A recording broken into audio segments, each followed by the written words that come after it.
2014 के बाद एनडीए का स्वरूप बदला और भारतीय जनता पार्टी का भी स्वरूप बदला और लगातार भारतीय जनता पार्टी जीत की तरफ आगे बढ़ती गई। इस जीत में बहुत अहम भूमिका थी शीर्ष के दो नेतृत्व वाले अमित शाह और नरेंद्र मोदी की। इन दोनों ने पार्टी के साथ साथ संगठन पर भी ध्यान दिया और इसके परिणाम भी देखने को मिले। भारतीय जनता पार्टी एकजुट नज़र आ रही है और ऐसी स्थिति में भारतीय जनता पार्टी फैसला लेने के लिए भी सभी दलों से कुछ अलग ही अपना स्टैंड अपनाती है। लेकिन इन सब के बीच में भारतीय जनता पार्टी 8 साल के शासन के बाद अब विरोधियों के नज़र पे है और विरोधी लगातार भारतीय जनता पार्टी को झटका देने के लिए तैयारियां कर रहे हैं। बिहार में भी आपने देखा होगा कि किस तरह से नीतीश कुमार साथ में रह कर के भी भारतीय जनता पार्टी को हमेशा नील डाउन कराते हैं। एक सबसे महत्वपूर्ण बात कि राज्यसभा की सीटों को लेकर के और बिहार में विधान परिषद की सीटों को लेकर के भले ही भारतीय जनता पार्टी और नीतीश कुमार के बीच में समझौते हो गए हों, लेकिन देश भर में अब कई तरह की चीज़ें सामने नज़र आ रही हैं। राज्यसभा की 16 सीटों के लिए मुकाबला दिलचस्प हो गया है। हमने आपको बताया था कि ये 53 सीटों का मुकाबला जो है वो कहीं ना कहीं भारतीय जनता पार्टी को आने वाले कई सालों के लिए स्टैंड करने वाला है या फिर झटका देने वाला है। आपको बता दें कि 4 राज्यों हरियाणा, कर्नाटक, राजस्थान और महाराष्ट्र में एक एक सीट पर पेच फंस गया है। बिहार में हालांकि नीतीश कुमार ने आगे की रणनीति बनाने के लिए राज्यसभा में तो नहीं लेकिन विधान परिषद में भारतीय जनता पार्टी को 50-50 पर मजबूर कर लिया। बीजेपी, कांग्रेस समेत इन राज्यों में क्षेत्रीय दल इस सीट के लिए अपना दांव आजमा रहे हैं और इस दांव पेच में कहीं ना कहीं घाटा भारतीय जनता पार्टी को होता नज़र आ रहा है। आपको बता दें कि पूरी संभावना है कि आज होने वाले राज्यसभा के चुनाव में क्रॉस वोटिंग की पूरी उम्मीद जताई जा रही है। राज्यसभा चुनाव के लिए 10 जून को 16 सीटों पर फैसला होना है। शुक्रवार को 4 राज्यों को हरियाणा, कर्नाटक, राजस्थान और महाराष्ट्र में वोटिंग होनी है। चुनाव आयोग ने राज्यसभा के 57 सीटों के लिए अधिसूचना जारी की थी। अब तक 41 उम्मीदवार निर्विरोध चुने जा चुके हैं। शुक्रवार शाम तक जीत हार के नतीजे भी सामने आ जाएंगे।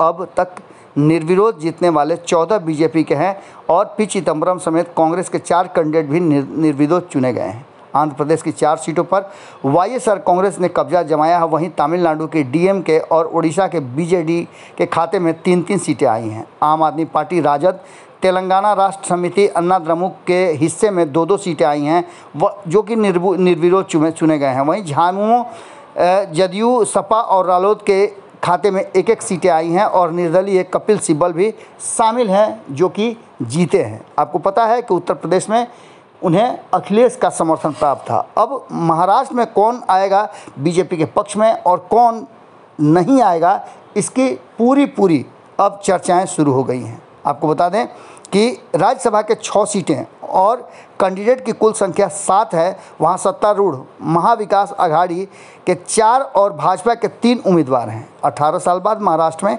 राज्यसभा के लिए वोटिंग की नौबत आई है। राज्यसभा चुनाव के लिए बीजेपी ने केंद्रीय मंत्री पीयूष गोयल और पूर्व विधायक अनिल बोर्डे और सांसद धनंजय महादिक को मैदान में उतारा है। वहीं शिवसेना ने संजय राउत और संजय पवार को टिकट दिया है।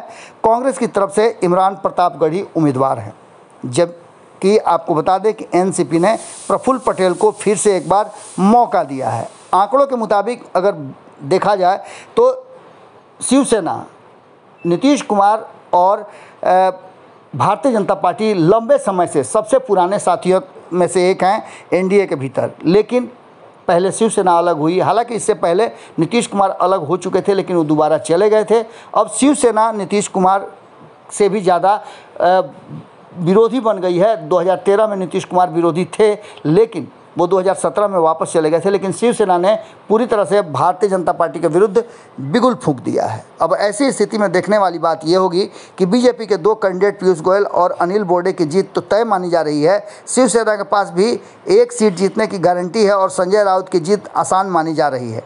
एनसीपी के से प्रफुल्ल पटेल और कांग्रेस के इमरान प्रतापगढ़ी की भी जीत में संशय नहीं है, लेकिन पेच 7वीं सीट पर फंस रहा है जिसको शिवसेना ने संजय राउत और बीजेपी के धनंजय महादिक के बीच मुकाबला है। इस जीत के लिए दोनों खेमों में अपने अपने हिस्से से अपने अपने स्तर से तैयारियां की जा रही हैं।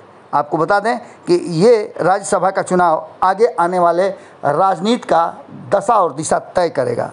बिहार में सब कुछ ठीक ठाक है, लेकिन देश भर में जो भारतीय जनता पार्टी और नरेंद्र मोदी के विरुद्ध नेक्सस बनाने की कोशिश चल रही है, ये उसी का एक स्वरूप मान के चलिए। देखने वाली बात ये होगी कि इस टक्कर में क्या कुछ निकल कर के सामने आता है और भारतीय जनता पार्टी कितना सफल हो पाती है।